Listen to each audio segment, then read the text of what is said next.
You can't lead a team that doesn't know you. At least you can't lead them well. Every single one of the leaders I work with want tangible results. They want a stellar performance from their teams.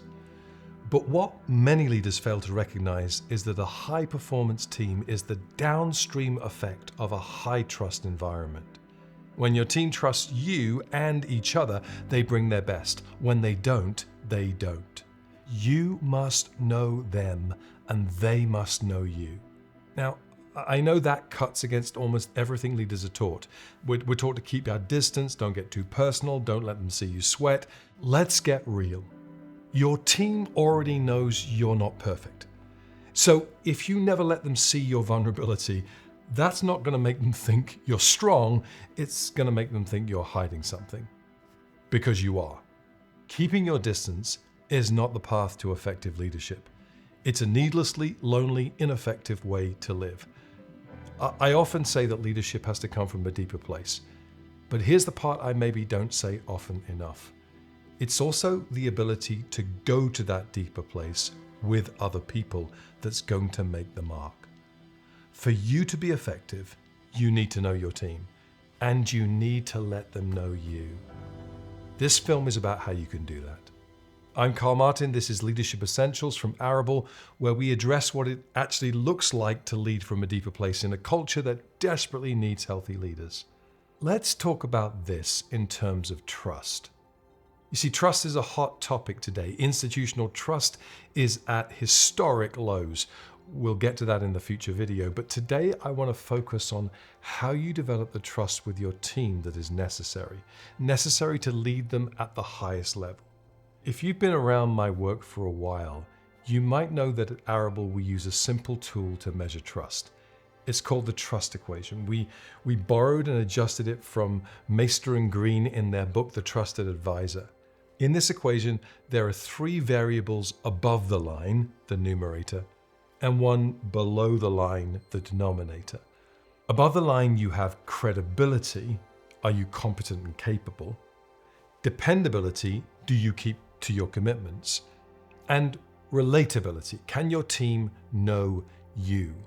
All of that sits above selfishness, the denominator, which undermines everything above the line. And today, all I want to do is focus on relatability, because it's a sticking point with many leaders, especially those who are high-performing solo acts. It's one thing to be good at your job, it's another thing to be close to your team.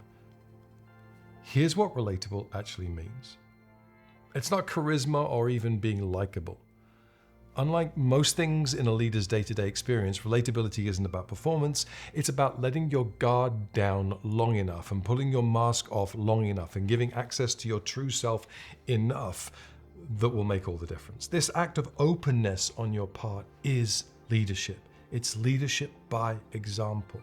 It gives your team permission to do the same, to mirror that action, so that relatability and then ultimately trust can flow both ways. Relatable equals you know them and they know you. Now, I'm pretty aware that many of you are feeling uneasy at this point.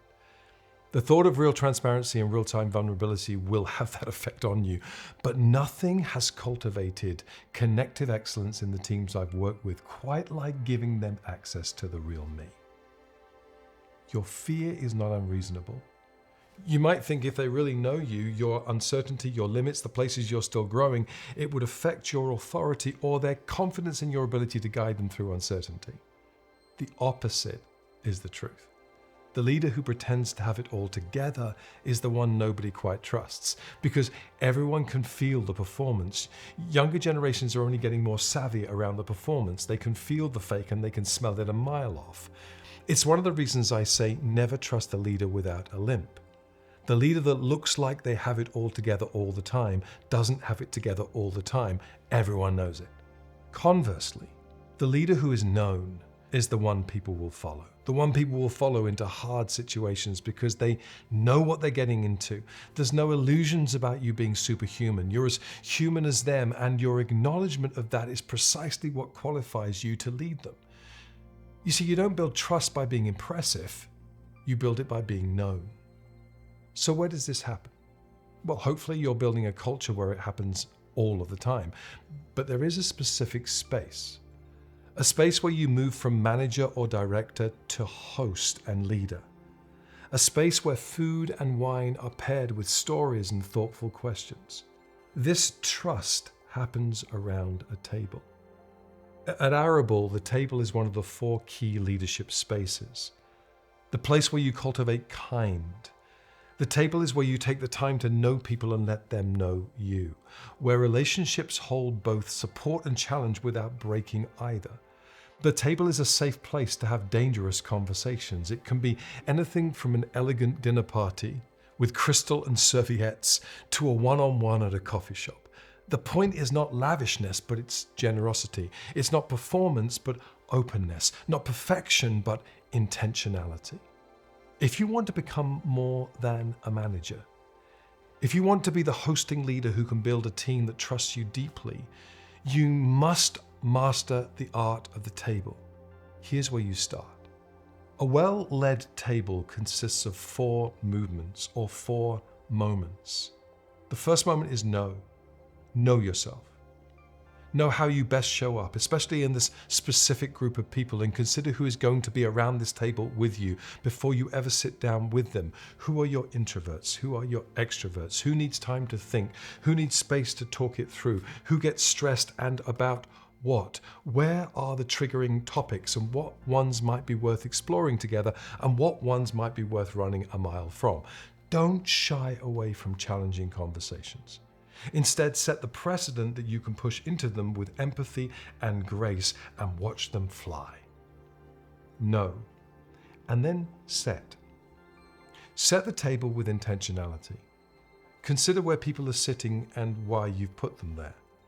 The message sent subconsciously by the room lighting or the background music. Think about the timing of the meal and what a good pace will be to make room for plenty of talking, and then prepare some killer questions in advance. The host's job is to prepare a space where people can be real. So plan it like it's the most strategic gathering of your month, because it just might be. So know, and then set, and then lead.